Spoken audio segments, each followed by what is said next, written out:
En général, on me dit qu'avec un grip trop fin, on a tendance à beaucoup trop serrer le grip et ça a tendance à mettre les balles un peu à gauche. Tendance à trop serrer le grip sur un grip trop fin pour l'avoir. Ça, celui-là, typiquement, il est trop fin pour moi parce que j'ai les doigts qui s'insèrent sous d'accord. l'avant. On dit qu'un bon grip, il vient Oui, se il faut poser que, voilà, juste. naturellement tout autour. D'accord.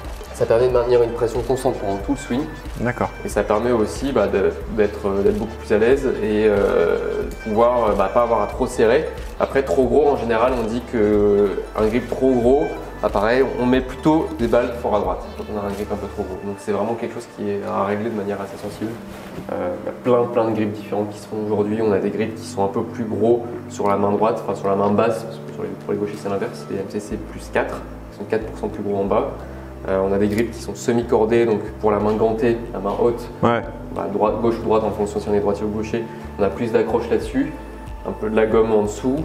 On a vraiment plein de types de grips qui se font aujourd'hui de manière différente. Après, bon, ça peut rester classique aussi.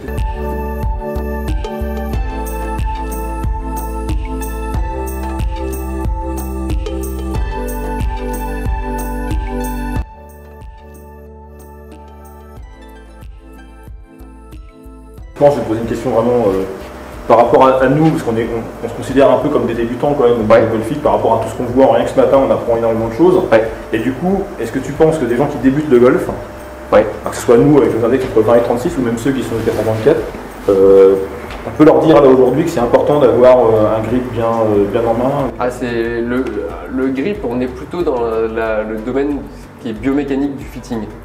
Il y a plein de choses. Entre guillemets, il va y avoir des paramètres du fitting, tels que le choix de la tête, etc., qui sont plus de l'ordre du goût, etc., du joueur. Il pose le club, il a confiance, ça aide déjà.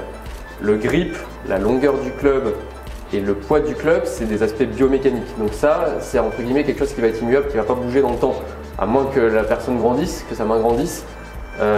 C'est quelque chose qu'on peut mettre tout de suite à la bonne taille, que ce soit un ultra débutant ou un impro. Ouais, voilà. C'est quelque chose, on va toujours avoir la bonne taille de grip. Donc ça, c'est vraiment quelque chose qui est biomécanique. Après, il y a des choses qui vont évoluer en fonction de comment évolue le swing. Le shaft, la rigidité du shaft, éventuellement le poids du shaft si jamais la personne se fait un peu plus de physique, à un swing un peu plus athlétique. Mais sinon, ça c'est vraiment le grip, c'est vraiment quelque chose qu'il faut. Donc c'est une donnée très importante. Qu'il faut prendre en compte très sérieusement, et même quand on est débutant. C'est quelque chose qui de toute façon variera presque jamais. Parfois, on peut varier le modèle de grip en fonction de comment on évolue dans le temps. Si on a des problèmes de sudation, etc., si une main qui sue un peu trop, etc., on peut mettre un grip cordé, on peut mettre un grip. C'est quelque chose qui se réfléchit, ça, par rapport à quelle période de la saison on joue, etc. Mais la taille, c'est quelque chose de très important. Et vous, donc chez Hello Golf, par rapport à ce que vous mettez en place avec le leasing de club, quand vous vendez un sac, alors qui n'est pas fité, on est bien d'accord, on est bien conscient de ça. Donc chez Hello Golf, on peut tout de suite travailler, ne serait-ce que la prise en main du club, en se disant voilà, on peut changer les grips tout de suite sur les clubs.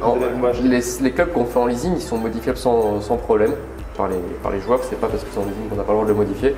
Nous, on a des machines à la boutique qui permettent de retirer le grip sans l'abîmer.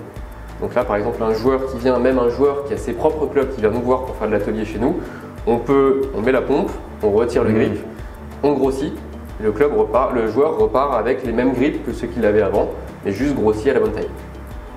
Ou retirer ou dégrossir aussi à la bonne taille, si jamais on peut les tirer un peu plus, on peut les stretcher pour les affiner un petit peu. Mais c'est quelque chose qu'on peut faire sans aucun problème, soit chez nous en leasing, soit derrière en fitting forcément, vu que le club arrive sur mesure, ou même sur une série, ce qu'on appelle plutôt du rétro-fitting. Donc là on va modifier la série existante sans même forcément changer les grips, sans même bousiller les grips en les découpant. Ok, super. Après pour changer un grip, pour modifier un grip existant, il faut qu'il soit quand même en bon état. Oui. Sinon après s'il est complètement déjà foutu, le grip risque d'exploser quand on le retire, ou risque de faire des bourrelets, etc. Donc dans l'idée, si ça fait 3 ans que vous jouez avec vos clubs et que vous voulez faire évoluer votre grip, vous vont peut-être mieux les changer. Oui, 3 ans oui. 3 ans, oui, 6 mois, on peut retravailler 3 ans. Ok, merci beaucoup Pierre. Avec plaisir.